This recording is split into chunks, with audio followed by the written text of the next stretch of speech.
আমি সরকার থেকে এক পয়সা মাইনেও নিই না। আমি 7 বার এমপি ছিলাম। পার্লামেন্ট থেকে পেনশন নিলে আজ আমার কয়েক কোটি টাকা হতো। আমার কিসের দরকার? আমি তো বই লিখি। আমার 140টার বেশি বই পাবলিশড হয়েছে। কিছু না হলেও 150-এর ওপর গান আমি নিজে তৈরি করে দিয়েছি। গেয়েছেন আমাদের আর্টিস্ট, আমি কৃতজ্ঞ তাদের কাছে। এই পুজোতেও 17টি গানের একটি ক্যাসেট বেরোবে। তার থেকেই যা পাই আমি একা মানুষ চলে যায়, কোনো অসুবিধা হয় না। আর আমি তো বাড়িতেই থাকি না, আর যখন থাকি আমি একবেলা খাই। আমার কি অসুবিধা আছে? কিসের জন্য আমাকে এত বদনাম নিতে হবে? শুধু এই জায়গাটা আছে বলে, বাংলার ভালো চাই বলে রোজ আমাকে অসম্মান করা হয়। আমার জায়গায় অন্য কেউ হলে লজ্জায় মাথা নত করে পালিয়ে যেতেন, কিন্তু আমি এখনো সহ্য করি। কেন জানেন?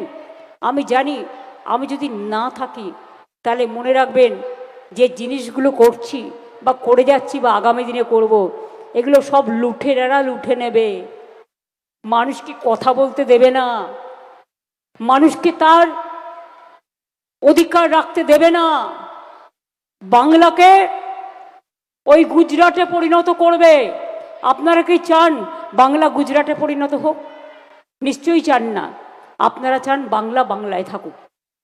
তাই বাংলা যদি ভালো থাকে সারা দেশ ভালো থাকবে, এটা আমি বিশ্বাস করি। এটা আমি বিশ্বাস করি।